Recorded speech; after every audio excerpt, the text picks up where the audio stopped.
네, 오늘 다윗의 신앙을 배웁시다 라는 제목으로 말씀을 나누고자 합니다.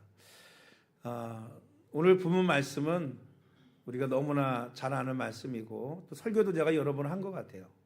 또 이 다윗에 대한 설교도 여러 번 한 것 같고요. 근데 다시 한번 이렇게 신앙을 돌아보면서 다윗의 신앙을 좀 본받는 사람이 되어야 되겠다 하는 그런 생각을 하게 됐습니다.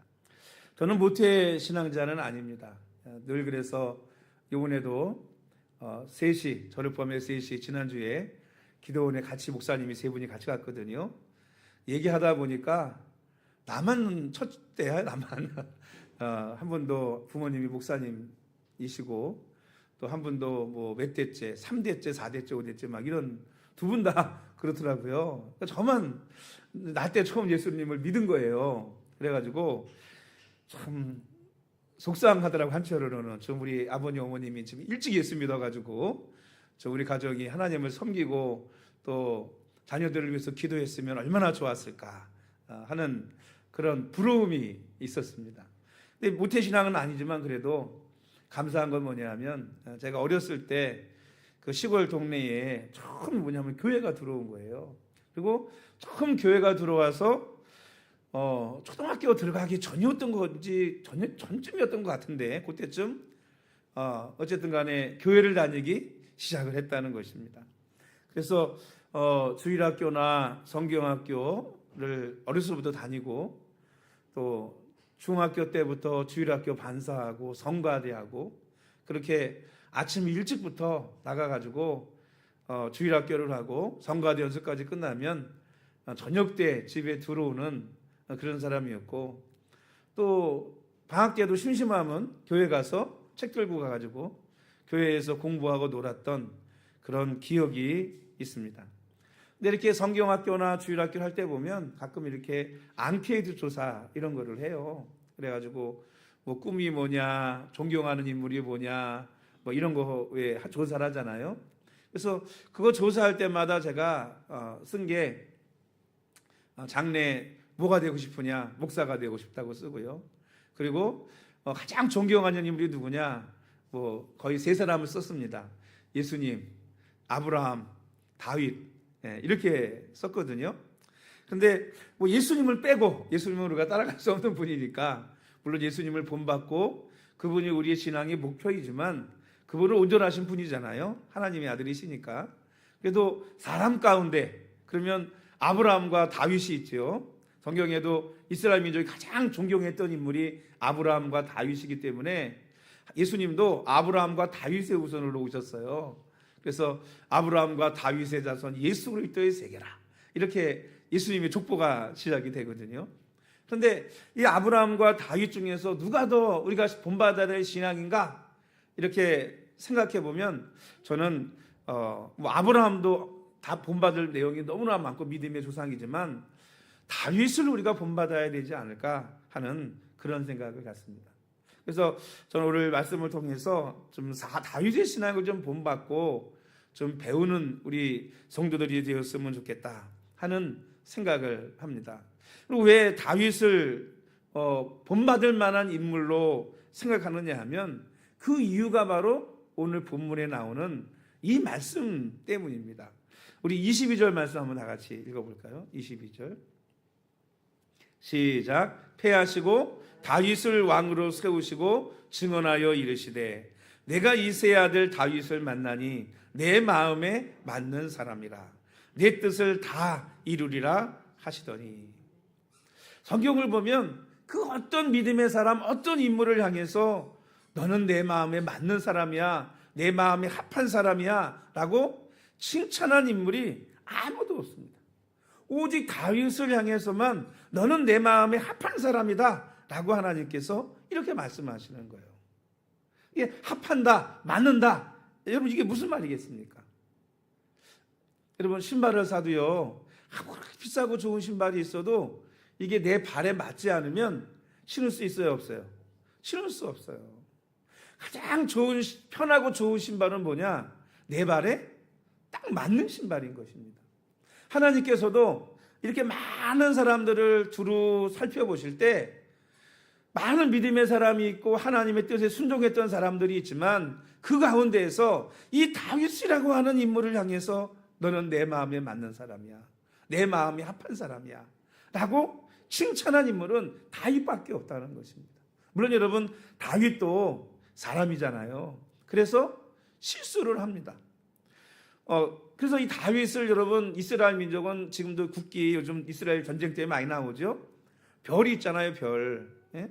육각형, 꼭지점 6개 있는 별이 있지 않습니까? 국기에. 그게 다윗의 별이에요, 다윗의 별. 그러니까 그만큼 우러러보는 인물이지만 성경은 그런 인물이라고 그래서 성경이 진실되고 참되다고 하는 이유 중에 하나가 뭐냐면, 우리는 그렇잖아요. 위대한 인물이 있으면 그 사람의 뭐 부족하고 약하고 뭐 이런 부분에 대해서 다 숨기고 가리죠. 미워하잖아요, 다. 그 사람의 업적만 나타내고 훌륭한 점만 드러내고. 근데 성경은 그런 게 없어요. 이 사람이 아무리 훌륭한 인물이라도 잘한 건 잘한 대로, 못한 건 못한 대로 다 여러분 기록을 해놨습니다. 이 다윗도 성경을 보면 우리처럼 부족한 인간이에요. 그래서 실수를 합니다. 밧세바를 범하여서 하나님 앞에 큰 책망과 벌을 받기도 하고요. 또 인구조사를 해가지고 또 그때 또 하나님의 큰 책망을 받기도 합니다. 그럼에도 불구하고, 그런 부족한 인간임에도 불구하고 우리가 다윗에게 배워야 된다는 건 뭐냐면, 다윗도 인간이기 때문에, 그도 실수할 수 있는 사람이기 때문에 우리가 뭐 할 수 있어요? 그래도 다윗을 본받을 수 있다라고 하는 그런 희망과 어떻게 보면 믿음이 우리에게 있다라고 생각이 됩니다. 그러니까 저와 여러분들도 이 다윗을 본받아서 다윗의 신앙을 배울 수 있는 그런 우리 모든 성도들이 되시기를 주님의 이름으로 축복합니다. 따라합시다. 다윗의 신앙을 배우자. 여러분, 다윗의 신앙을 배워서 다윗처럼 여러분과 저도 하나님 마음에 맞는 그런 성도들이 되시기를 주님의 이름으로 축복합니다. 여러분, 한 사람의 신앙의 진짜 모습을 알 수 있는 때가 언제일까요? 또 한 사람의 진짜 모습을 알 수 있는 때가 언제일까요? 사람들은 가면을 쓰기를 좋아하죠. 자기를 아름답게 꾸미고 또 자기 자신의 안 좋은 모습을 가리고 숨기기를 원합니다. 그래서 여러분, 뭐 좋을 때, 여러분 잘 나갈 때, 평안할 때, 여러분 좋지 않은 사람 한 사람도 없어요. 다 좋지.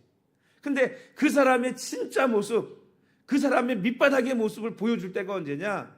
고난과 어려움이 있을 때예요. 고난과 어려움을 당할 때 이 사람이 어떤 사람이냐? 그 진짜 밑바닥에 있는 모습이 드러납니다. 여러분, 신앙도 마찬가지예요. 신앙도 정말 내가 믿음이 있느냐 없느냐 라고 하는 것은요, 어느 때 그 믿음이 나타나고 드러나느냐 하면, 평안할 땐 다 믿음이 있는 것 같아요. 행복하고 좋을 때 다 여러분 믿음이 충만한 것 같습니다. 근데 언제 그 믿음이 드러나냐 하면, 고난 속에서 어려움을 당할 때 그 사람이 정말 믿음이 있느냐 없느냐가 그때 드러나는 거예요. 어떤 사람은 고난 속에서 하나님을 부정하고 원망하는 사람이 있고, 어떤 사람은 고난 속에서 더욱더 하나님을 의지하고 하나님 앞에 범죄하지 않고 하나님 앞에 믿음을 끝까지 지키며 나아가는 사람이 있거든요. 그래서 여러분, 그 고난이라고 하는 것이 뭐냐면, 내가 정말 믿음이 있는지 없는지 뭐 할 수 있어요? 알 수 있다는 것입니다. 이번에도 제가 거기 기도원 갔다가 거기 등산이 있거든요. 아침에 새벽에 산을 올라갔어요. 제가 원래 천식이 있고 막 그래가지고 요즘은 축구나 이런 것도 안 하거든요. 근데 또 운동을 많이 참 내가 안 했구나 하는 생각을 드는 게, 그거 올라가는데 얼마나 숨찬지요. 평상시엔 제가 건강한지 안 건강한지 잘 몰라요. 내 폐가 숨 쉬는데 좋은지 안 좋은지 모른다고. 근데 그거 올라가니까 얼마나 숨이 차고 가빠지는지, 아직도 내가 폐가 건강하지는 않구나, 이런 생각을 했어요. 그렇잖아요, 여러분. 정말 고난 속에서 그 사람의 진정한 믿음이 보여지고 나타날 수 있다는 것입니다. 여러분, 진정한 믿음을 소유할 수 있는 성도들이 되시기를 축복합니다. 어디에서 꽃을 펴요? 이 믿음이라는 것이 고난 속에서 꽃을 피는 거예요. 이 다윗이라고 하는 사람도 그 인생을 살펴보면요, 참 어려서부터 고난을 많이 겪은 사람입니다. 그래서 어려서 형들은 집에 있는데 이 막내인 다윗이 여러분 나가서 양떼를 쳤어요.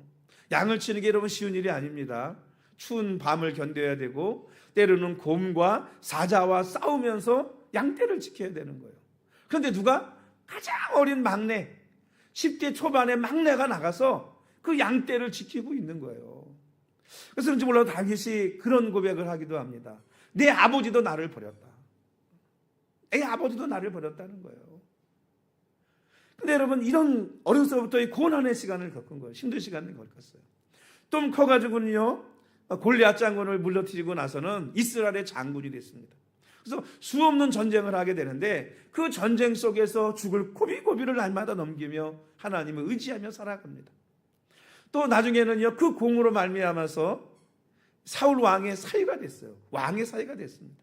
그러면 여러분 평안해야 되잖아요. 그런데 다윗의 인기가 너무 올라가 좋으니까 사람들이 뭐라고 얘기해요? 사울이 죽인 자는 천천히고 다윗은 만만이다. 그리고 다윗을 막 백성들이 친송하니까 이 사울이, 이 장인이 누구를 죽이려고 그래요? 다윗을 죽이려고 합니다.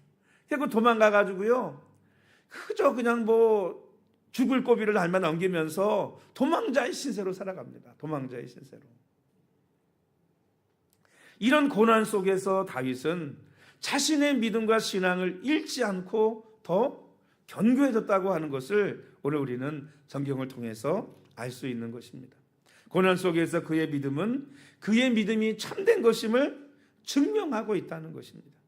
이런 다윗의 고난 속에서 여러분 지은 시가 있습니다. 그래서 그거를 이 시편을 보다 보면 다윗의 믹담이라고 써 있는 게 있거든요. 이 믹담이라는 게 뭐냐면 이 황금시라는 뜻이에요. 황금시. 다윗이 많은 시를 썼고 노래를 불렀는데 그 많은 시들 가운데서 가장 가장 아름답고 가장 중요하고 뭐 그런 표현을 쓰는 황금시라고 하는 것이 6편이 있어요. 그런데 이 가장 황금시가 시편 16편이고 56편, 57편, 58편, 59편, 60편 이렇게 6편의 시인데 이 6편의 시가 다 언제 기록된 시냐 하면 다윗이 왕궁에서 행복하고 평안하고 염려 걱정 없이 누리며 살아갈 때 기록한 게 아니고 가장 고통과 어려움과 힘듦과 고난 속에 있을 때 그거를 기록한 시가 바로 황금시 다윗의 믹담이라는 거예요. 믹담. 그러니까 여러분 노래 한 편의 가사도요 그냥 나오는 게 아니더라고요. 그냥 나오는 게 아니더라고. 여러분 뭐 가요지만 여러분 그 누구죠? 부활인가? 김태원 씨인가? 줘서 만든 네버엔딩 스토리라는 곡 있잖아요. 네버엔딩 스토리.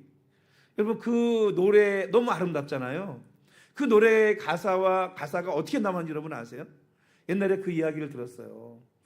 제가 그 기타 치고 여자같이 머리 길게 묶고 다니는 그분이 뭐 부인과 사랑했던 부인과 뭐 이별을 했나? 뭐 어쨌든 뭐 미국으로 가고 막 그러면서 혼자 너무 힘든 그 힘든 고통 속에서 만들어진 가사와 노래가 이 네버엔딩 스토리라는 노래예요. 근데 그 노래가 얼마나 아름답고 명곡입니까? 그러니까 여러분 세상 노래 하나도 어디서 나오는 거예요? 고통 속에서 나오는 거예요. 고통 속에서.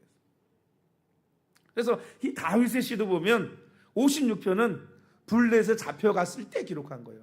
블레셋에서 잡혀가서 죽을 위기에 있을 때. 57편은 사울을 피해서 이 굴에 숨었지 않습니까? 사울이 군대를 끌고 다윗을 잡으러 왔잖아요. 그 굴 속에 숨었을 때 내용을 기록한 시가 57편이에요. 59편은 사울이 사람을 보내 다윗을 죽이려고 그 집을 지킬 때 또 쓴 시고요. 60편은 전쟁 중에 기록한 시가 60편입니다. 그러니까 다 어떨 때 기록했어요? 고난과 죽음의 위기 가운데서 기록한 시가 다윗의 믹담시, 황금의 시라고 볼 수 있습니다.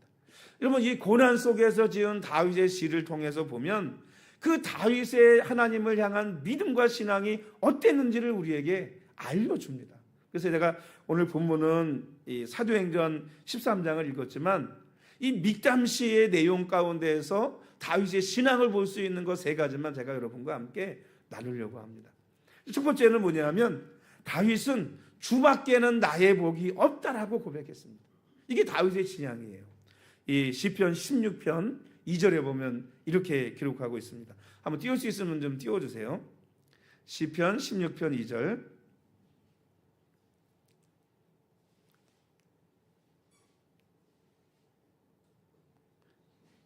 네, 빨리 띄워주세요.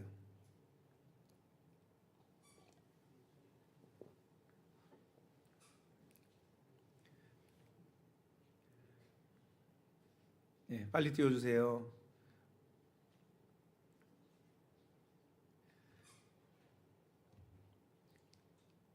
제가 읽어드리겠습니다. 오래 걸리네. 저 금방 하는데. 시편 16편 2절에 이렇게 기록합니다. 같이 읽을까요? 내가 여호와께 아뢰되 주는 나의 주님이시오니 주밖에는 나의 복이 없다 하였나이다. 이 다윗의 첫 번째 신앙을 볼 수 있는 건 뭐냐면 주밖에는 나의 복이 없다. 이게 다윗의 신앙인 거예요. 여러분 따라합시다. 주님만이 나의 복이다. 여러분 물질이 복이 아니고 성공이 복이 아니고 세상적인 권력이 복이 아니라 주님만이 나의 복이라는 거예요. 주님만이. 다윗은 세상 것으로 만족하고 기뻐하고 살지 않았습니다. 전쟁 속에서 아무것도 없고 때로는 생명의 위협까지 느끼는 그 환경 속에서 그의 고백이 뭐냐면 주님만이 나의 복입니다. 주님만이 나의 전부입니다. 주님만이 나의 만족입니다. 주님만이 나의 행복입니다. 라고 다윗은 여러분 고백하는 것입니다. 여러분 무엇으로 기뻐하고 무엇으로 만족하고 때로는 무엇으로 슬퍼합니까? 여러분 주님 때문에 여러분 기뻐하고 슬퍼합니까? 아니면 세상 것 때문에 슬퍼하고 기뻐하고 여러분 그럽니까? 뭐 때문에 그래요? 세상 것 때문에 그러잖아요. 근데 다윗은 주님만이 나의 복이라고 고백하고 있습니다. 주님만이 나의 복이다. 여러분 왜 주님만이 우리의 복일까요? 탈무드에 이런 이야기가 있습니다. 제가 옛날에 한번 드렸던 것 같은데 부자 아버지가 있었어요. 이 아들을 멀리 타지에 있는 그곳에 보내갖고 있는 상황에서 아들을 두고 그만 아버지가 죽게 되었습니다. 아들이 급히 올 수 없다는 사실을 알고 있던 이 아버지는 유산을 어떻게 할까 걱정하다가 유서를 이렇게 작성을 하게 되었습니다. 모든 재산을 종에게 맡긴다. 그러니까 자기의 그 많은 부자의 많은 재산을 아들에게 유산을 주는 게 아니고 누구에게 주는 거예요? 종에게 모든 유산을 주는 거예요.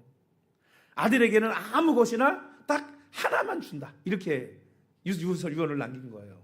종에게는 전 재산을 주고 아들에게는 그 가운데서 딱 한 가지만 준다.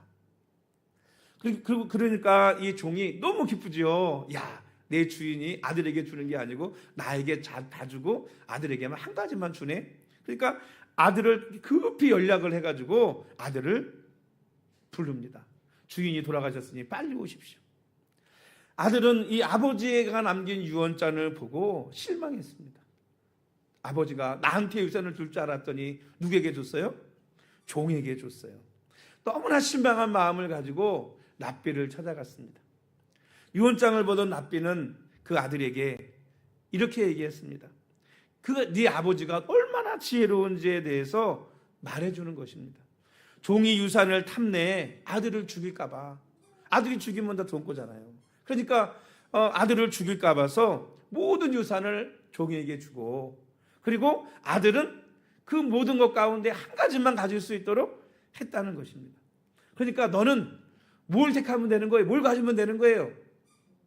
종을 가지면 내 주인의 재산이 다 내 것이 된다. 이게 네 아버지의 지혜다. 알려준 것이죠. 그제야 모든 것을 깨닫는 이 아들은 아버지의 지혜를 감탄하면서 얘기했답니다. 나에게 하나만 가지라고 하셨으니 나는 하나만 갖겠습니다. 나는 아버지의 재산을 모두 남긴 그 종을 갖기 원합니다. 라고 하게 되었고 그래서 그 종을 비롯해서 아버지의 모든 유산을 받게 되었다는 이야기입니다.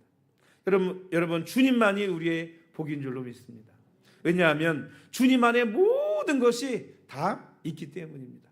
그래서 현대인의 성경은 이 구절을 어떻게 해석했느냐면 하나님을 떠나서는 아무것도 좋은 것을 가질 수 없다. 이렇게 해석을 했어요. 이 다윗의 고백이 뭐냐? 현대인의 성경에서는 주님은 나의 주님이시오니 주님을 떠나서는 내가 아무것도 어떤 좋은 것도 가질 수 없습니다.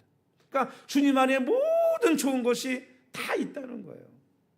그러니까 주님만이 나의 주님이십니다. 주님만이 나의 복입니다. 다윗은 이렇게 고백하고 있는 것입니다. 오늘 우리가 찬양한 우리 찬송가 28장에도 뭐라고 고백하고 있죠? 복의 근원 강림하사. 여러분, 하나님이 복의 근원인 줄로 믿습니다. 할렐루야. 우리에게 모든 복을 주실 수 있는 분이 바로 주님이시고, 그 모든 복이 누구 안에 있어요? 바로 주님 안에 있는 줄로 믿습니다. 그러니까 주님 밖에 있는 것은 그 어떤 것도 뭐가 아니에요. 복이 아니에요. 주님 안에 있는 것, 주님만이 바로 복이라고 고백한 것입니다. 여러분, 다른 것을 위해 기뻐 슬퍼하지 말고 우리의 신앙과 믿음을 가지고 하나님의 나를 바라보는 걸 가지고 정말 믿지 않는 자녀들을 가지고 슬퍼하고 울며 기도하는 성도들이 되어야 될 줄로 믿습니다. 왜? 주님만 믿으면 주님 안에서 다 뭐가 돼요? 다 뭐가 돼? 복이 되잖아요. 복이. 할렐루야. 따라합시다. 주님만이 나의 복입니다. 여러분, 이 믿음, 이 신앙을 가질 수 있는 성도들이 되시기를 주님의 이름으로 축복합니다. 여러분, 주님 안에 다 있어요. 주님 안에. 두 번째는 다윗은 항상 하나님을 의지하는 사람이었습니다. 시편 56편 11절 한번 같이 읽어볼까요? 시편 56편 11절.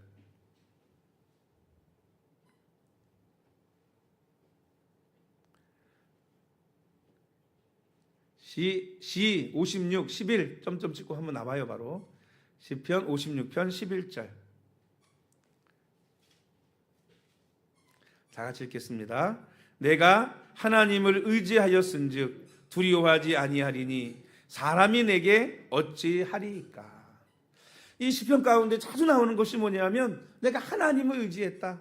그래서 내가 뭐하지 않는다? 사람이나 환경을 두려워하지 않는다. 이것이 여러분 누구의 고백이냐? 다윗의 고백입니다. 여러분, 두려운 일, 염려되는 일, 걱정되는 일 있으신가요? 하나님을 의지하고 하나님께 맡길 수 있는 성도들이 되시기를 주님의 이름으로 축복합니다. 여러분, 이 시편 56편은요 시대적인 역사의 배경이 사무엘상 21장에 나옵니다. 다윗은 사울에게 늘 쫓겨 도망다녔어요. 그러다가 더 이상 도망갈 데가 없어서 블레셋 왕이었던 이 가스 왕, 이 아기스 왕에게 도망을 하게 되었습니다. 당시 이스라엘과 블레셋은요 원수지간이었어요. 날마다 전쟁했어요. 그리고 다윗은 이스라엘의 군대 장관으로 나가서 끊임없이 수없이 블레셋을 물리치고 블레셋의 많은 사람들을 죽였습니다. 어떻게 보면 이 아기스 왕에게 있어서 그 백성들에게 있어서 다윗이라고 하는 사람은요 철천지 뭐예요? 원수죠, 원수. 근데 오죽 피할 데가 없으면 사울이 죽이려고 하니까 글로 도망을 갔겠습니까? 그래서 아기스 왕은 이 다윗을 선대하라고 했습니다. 다윗이 우리 편이 된다면 우리가, 그렇죠? 다윗이 우리 편이 된다 그러면 이스라엘 백성들이, 이 군인들이 두려워 떨 거 아니겠습니까? 우리를 지도하던 다윗이 적장군이 된다면. 그래서 선대하려고 했어요. 그런데 다윗, 이 블레셋의 신하들은 다윗을 못마땅하게 생각했습니다.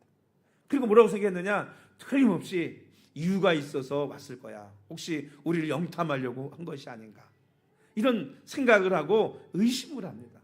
그러면서 이 아기스 왕에게 뭐라고 얘기하냐면, 왕이요, 이스라엘 백성들이 이렇게 노래합니다. 사울이 죽인 자는 천천히요, 다윗이 죽인 자는 만만이로다. 이렇게 찬양을 합니다. 다윗이 이런 사람입니다. 라고 노래와 춤을 추는 거예요. 그 모습을 본 다윗은 어떨까요? 어떻겠어요? 두려움과 공포가 몰려왔을 것입니다. 아, 이 적진 한가운데서 겨우 몇백 명의 자기의 추종하는 사람들 데리고 왔는데 여기서 내가 죽겠구나. 얼마나 여러분 두려움과 공포가 몰려왔겠어요. 그때 다윗이 한 고백이 뭐냐면, 내가 하나님을 의지하였은즉 두려워하지 아니하리니 사람이 내게 어찌하리까. 내가 하나님을 의지하고 하나님이 나를 지켜주시고 하나님이 나를 도와주신다면 그 누구더라 나를 어찌할 수 없을 것이다 라고 하는 믿음을 가진 것입니다. 그리고 다윗은 어떻게 했느냐 하면 이 전쟁 속에서 여러분 지금 이제 블레셋과 이스라엘 전쟁을 또 하게 되거든요. 이 전쟁 속에서 다윗은 블레셋 편에 설 수도 없고 누구 편에 설 수도 없어요. 이스라엘 편에 설 수도 없어요. 만약에 블레셋 편에 선다 그러면 다윗은 다시 이스라엘로 돌아가지 못할 것이고 나중에 왕도 되지 못할 것입니다. 그렇다고 이스라엘 편에 선다면 다윗은 블레셋 한가운데에서 죽음을 맞이하고 말 것이에요. 완전히 진퇴양난이라고 볼 수 있죠. 근데 이 속에서 하나님을 의지했던 이 다윗은 아주 기가 막힌 계책을 마련합니다. 뭐냐면 갑자기 행동을 바꾸어 가지고요, 다윗이 미친 척을 하는 거예요. 대문짝 괜히 극적극적 긁고 침에 수염을 흘리면서 약간 미친 척 흉내를 하는 거예요. 술 한잔 마시고. 그 모습을 보고 이 아기스는 뭐라고 생각하느냐면 다윗의 모습을 보고 저 미치광이를 쫓아내라. 저가 왜 여기 있느냐? 무슨 다윗이 만만을 죽였다고? 저런 사람이 무슨 만만을 죽여? 그리고는 쫓아내요. 이렇게 마음이 풀어진 순간 다윗은요, 다시 뭐 하느냐? 도망을 간 것입니다. 도망을 가는 거예요. 그래서 아기스의 손에서 벗어날 수 있었다고 합니다. 여러분, 다윗은 고백하기를 이때 하나님을 의지해서 사람을 두려워하지 않겠다라고 고백하고 있는 것입니다. 가드왕 아기스가 나를 어떻게 하겠느냐는 거죠. 많은 사람들이 사람을 두려워하고 환경을 두려워합니다. 두려워 낙심하고 좌절합니다. 이제는 끝이라고 생각하고 포기하고 맙니다. 근데 여러분, 하나님을 의지하십시오. 할렐루야. 그리고 두려워하지 않으면, 그러면 지혜를 하나님이 주시고 어떤 환경 속에서도 그 문제를 해결할 수 있는 길을 하나님께서 보여주실 줄로 믿습니다. 할렐루야. 뭐 하나님 의지한다고 해서 하나님이 딱 나타나셔가지고 모든 걸 뭐 다 정리해가지고 막힌 거 다 열어주고 뚫어주는 게 아니에요. 하나님을 의지할 때 하나님께서 길을 보여주시고 또 그렇게 행할 때 하나님께서 그들의 눈과 마음을 가두어서 어둡게 해가지고 진실을 보지 못하게 하는 거예요. 아니, 다윗이 미치지 선다 그래가지고 그게 가짜인지 아닌지도 구분 못하겠느냐고, 그 사람들이. 근데 하나님이 그들의 눈을 뭐 하신 거예요? 가리신 거죠. 가리신 거예요. 요한 1서 4장 4절에 이런 말씀이 있습니다. 자녀들아, 너희는 하나님께 속하였고 또 그들을 이기었나니 이는 너희 안에 계신 이가 세상에 있는 자보다 크십니다. 여러분, 이 세상이 아무리 크고 뭐 우리를 두렵게 하여도 세상에 있는 이보다 저와 여러분의 안에 계신 하나님이 더 크고 위대하신 줄로 믿습니다. 할렐루야. 그러니까 여러분, 하나님 의지하세요. 안 된 것 같아도 하나님이 복이 되게 하십니다. 할렐루야. 하나님을 의지하면 막힌 것 같아도 하나님께서 더 나은 길로 인도하시는 분이 바로 하나님이신 줄로 믿습니다.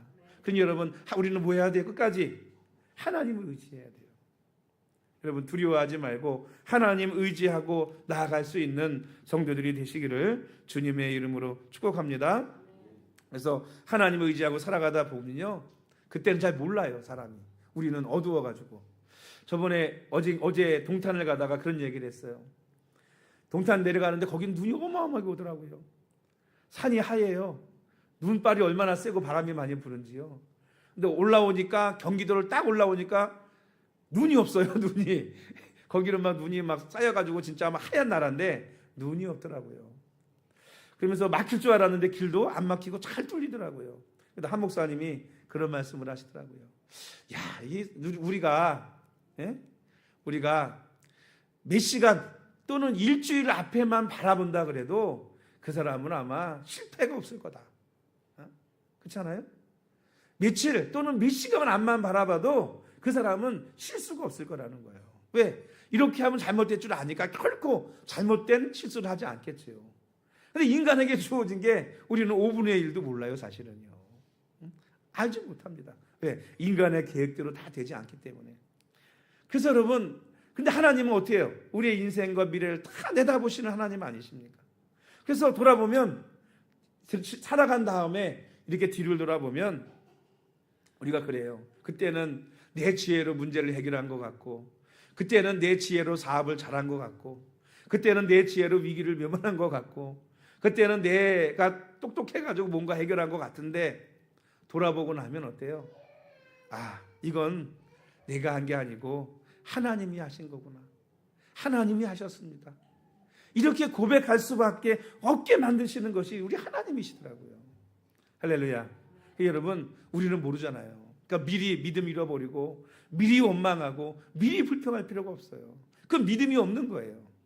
여러분, 하나님 의지하고 믿고 나아갈 수 있는, 두려워하지 않고 하나님 앞에 기도하면서 그 문제를 해결해 나갈 수 있는 성도들이 되시기를 주님의 이름으로 축복합니다.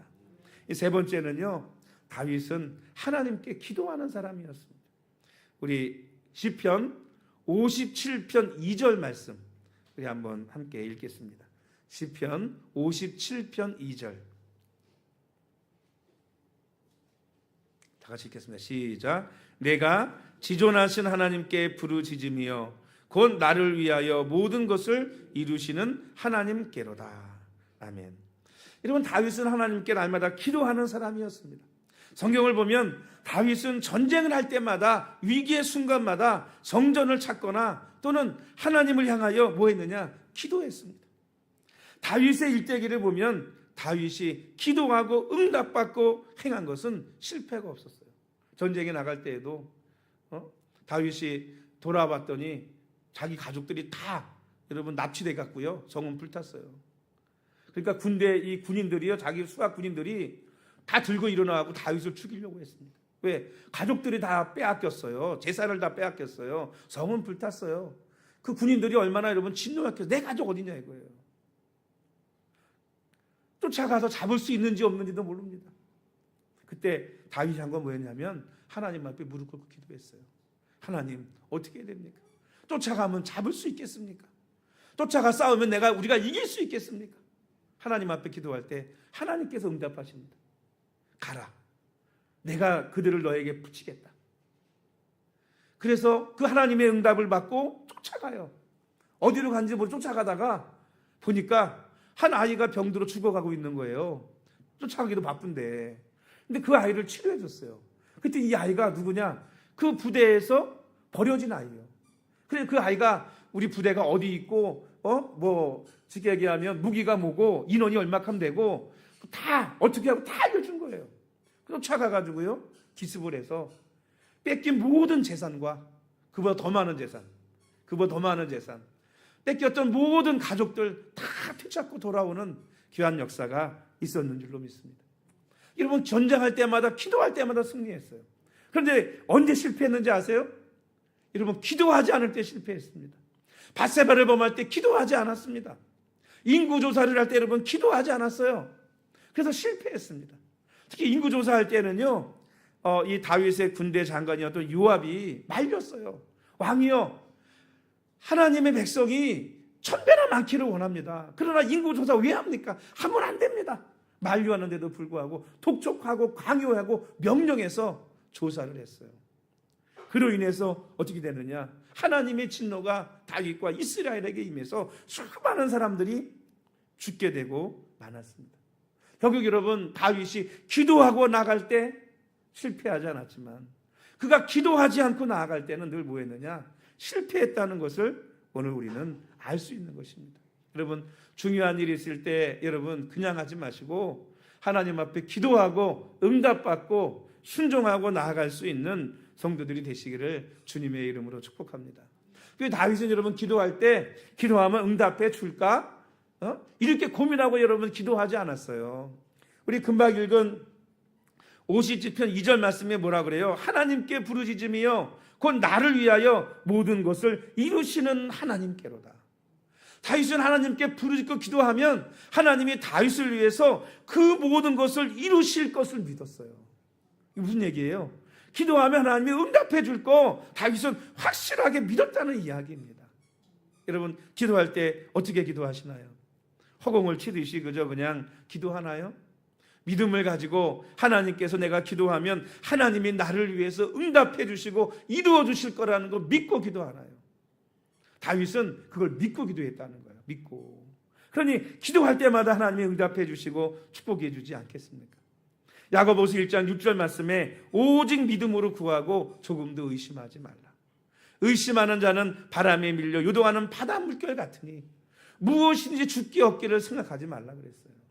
여러분, 의심하고 기도하면 응답 못 받습니다. 그러나 하나님이 응답해 주실 것 믿고 기도하면 하나님께서 응답해 주실 줄로 믿습니다. 또한 야고보서 5장 16절에는요, 의인의 간구는 역사하는 힘이 크대요. 여러분, 우리 믿는 자의 기도는 역사하는 힘이 큰 줄로 믿습니다. 잠언 15장 29절에는 여호와는 악인을 멀리하시고 의인의 기도를 들으신다라고 말씀하고 있습니다. 여러분, 하나님을 믿는 저와 여러분들이 하나님 앞에 기도할 때, 다윗처럼 기도할 때 하나님께서 들어주시고 응답해 주실 것을 믿어야 할 줄로 믿습니다. 할렐루야. 여러분, 믿고 기도할 수 있는 성도들 되시기를 축복합니다. 다윗은 우리가 배워야 될 위대한 신앙의 사람입니다. 물론 실수하고 잘못한 것도 있죠. 그러나 그러기에 좀 뭐도 있느냐? 친근감이 갑니다. 왜? 적어도 저 사람도 사람이구나. 그러니까 나도 저 사람을 좀 따라 본받을 수 있겠다라는 생각이 듭니다. 여러분, 다윗은 하나님에 맞는, 마음에 맞았던 유일한 사람 가운데 한 사람이었습니다. 왜 다윗이 하나님의 마음에 맞는 신앙이었을까요? 그 첫 번째가 뭐라고 그랬죠? 다윗은 하나님만이 나의 복입니다. 하나님으로 만족합니다. 하나님만 계시면 됩니다. 하나님으로 하나님을 자신의 복이라고 생각했던 사람이 바로 다윗이었습니다. 두 번째는 뭐라고요? 하나님을 의지했어요. 하나님을 의지해서 어떤 환경과 사람도 뭐하지 않았느냐? 두려워하지 않았습니다. 누가 계시니까요? 하나님이 계시니까. 하나님이 계시니까. 두 번째, 세 번째, 다윗은 기도하는 사람이었습니다. 그냥 기도한 것이 아니고 내가 하나님께 부르짖어 기도하면 하나님께서 나를 위하여 응답하시고 이루어 주실 하나님을 다윗은 믿었다는 것입니다. 그리고 여러분, 그 믿음을 가지고 다윗처럼 기도하며 살아갈 수 있는 성도들이 되시기를 주의 이름으로 축원합니다. 저도 하나님 마음에 합한 사람이 되기를 원합니다. 또 우리 모든 성도님들도 하나님 마음에 합한 사람이 되어서 하나님 말씀대로 순종하며 살아갈 수 있는 성도들이 되기를 주님의 이름으로 축복합니다. 여러분, 다윗이 버림받은 아비도 나를 버렸다고 고백했는데, 그렇게 버림받은 것 같은 그 아들이 나중에 뭐가 돼요? 이스라엘의 위대한 왕이 되고, 또 지금까지도 다윗은 이스라엘 백성들에게 영원한 왕입니다. 그러니까 지금도 국기에 다윗의 별이 새겨져 있지요. 또 우리 신앙인들에게 있어서 가장 위대한 믿음의 사람입니다. 예수 그리스도께서도 그 다윗의 후손으로 이 땅에 오셨다고 성경은 기록하고 있습니다. 오늘 여러분, 다윗의 신앙을 본받아서 저와 여러분도 다윗처럼 하나님 마음에 합한, 하나님 마음에 맞는 그런 믿음의 사람들, 그런 신앙의 사람들이 되기를 주님의 이름으로 축원합니다. 우리 기도하십니다. 아버지 하나님,